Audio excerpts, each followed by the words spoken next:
मित्रांनो, 1 ऑगस्ट पासून UPI मध्ये 4 महत्त्वाचे चेंजेस झालेले आहेत. ते तुम्हाला माहिती असणं खूप गरजेचे आहेत.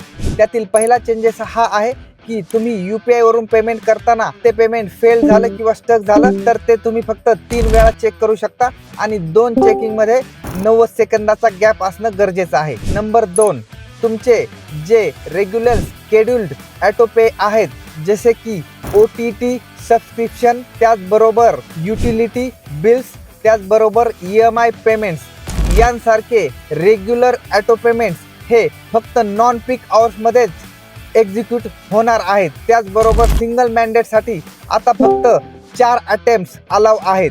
नंबर 3, तुम्ही तुमच्या एका UPI ॲपवरून दिवसभरातून फक्त 50 वेळा तुमचा बॅलन्स चेक करू शकता.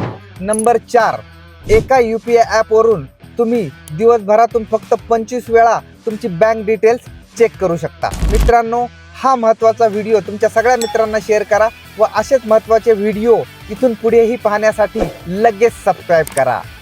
धन्यवाद.